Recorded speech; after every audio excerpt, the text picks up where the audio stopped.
Flamingo books, social studies 7, unit 3, social and political life, democracy and equality, chapter 7, markets around US, marketing and activities involved in it.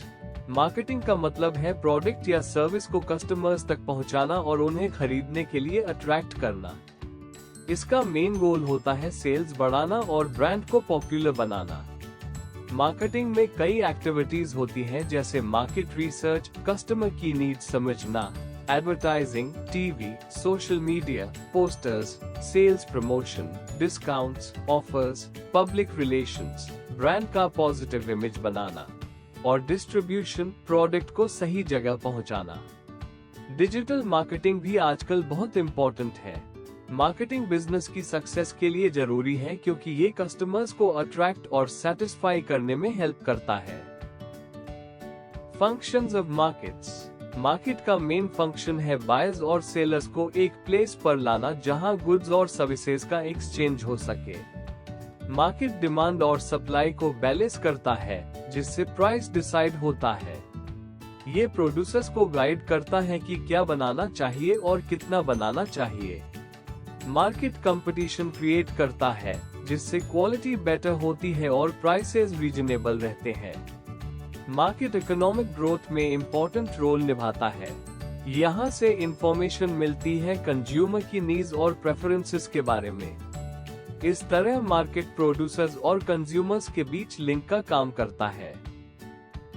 Types of markets. Market कई types के होते हैं जैसे local market जहां आसपास के लोग सामान बेचते खरीदते हैं, होलसेल मार्केट बल्क में सामान बेचा जाता है, रिटेल मार्केट डेली यूज की चीजें मिलती हैं और ऑनलाइन मार्केट इंटरनेट के जरिए खरीदारी होती है। इसके अलावा वीकली मार्केट्स और मंडीज भी कॉमन है। हर मार्केट का अपना रोल होता है गुड्स और सर्विसेज को लोगों तक पहुंचाने में। Factors which affect people's access to markets. Market तक पहुंच, एक्सेस कई फैक्टर्स पर डिपेंड करती है। सबसे पहले लोकेशन इम्पोर्टेंट है। दूर दराज के एरियाज में लोगों को मार्केट्स तक पहुंचना मुश्किल होता है। ट्रांसपोर्ट फैसिलिटीज अगर खराब हो तो लोग इजीली मार्केट नहीं जा पाते।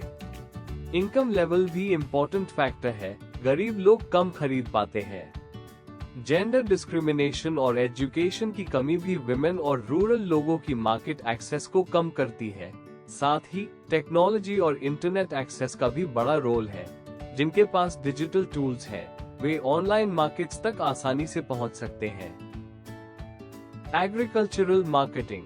एग्रीकल्चरल मार्केटिंग का मतलब है खेती से जुड़े प्रोडक्ट्स जैसे गेहूं, चावल, फल, सब्जियां आदि को मार्केट तक पहुंचाना और बेचने की process.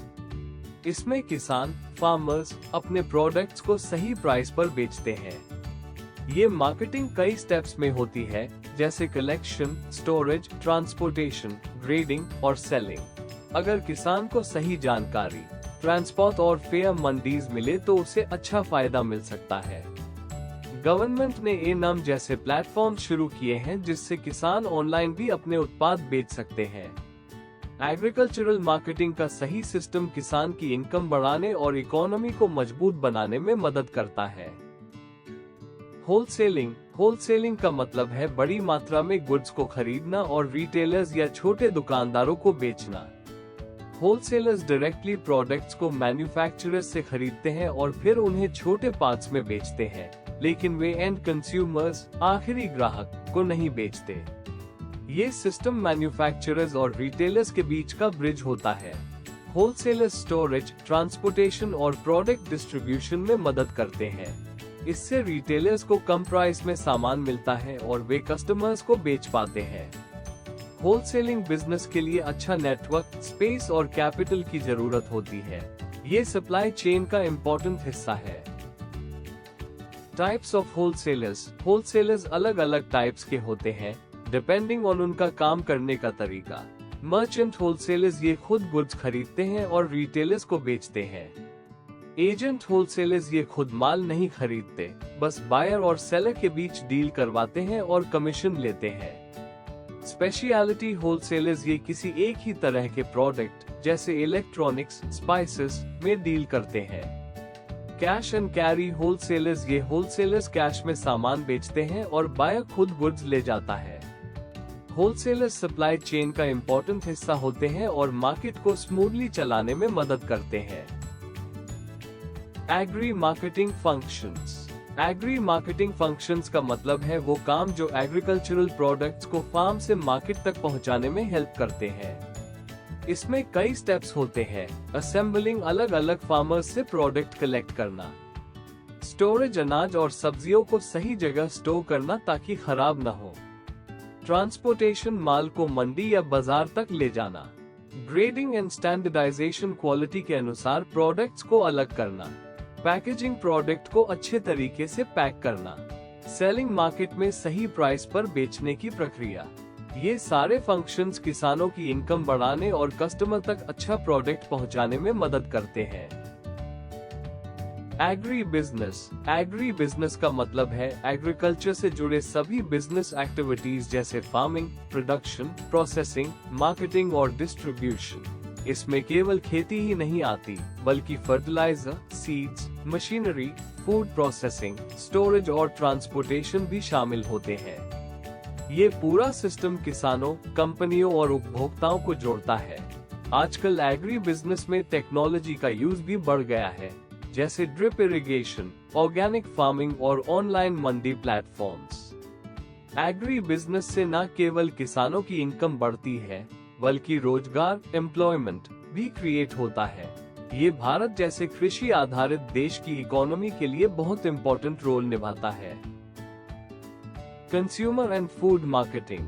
Consumer and food marketing का मतलब है ऐसे तरीकों से फूड प्रोडक्ट्स को एडवर्टाइज और सेल करना जो लोगों को अट्रैक्ट करे।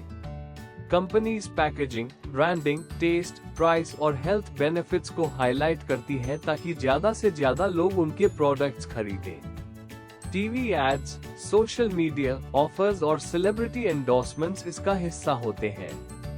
आजकल लोग हेल्दी और रेडी टू ईट फूड्स पसंद करते हैं, इसलिए मार्केटिंग स्ट्रैटेजीज भी उसी हिसाब से बदल रही है। फूड मार्केटिंग का मेन गोल होता है कंज्यूमर की नीड्स को समझकर उन्हें सही प्रोडक्ट पहुंचाना। इससे कंपनीज की सेल्स बढ़ती है और कस्टमर सेटिस्फैक्शन भी मिलता है।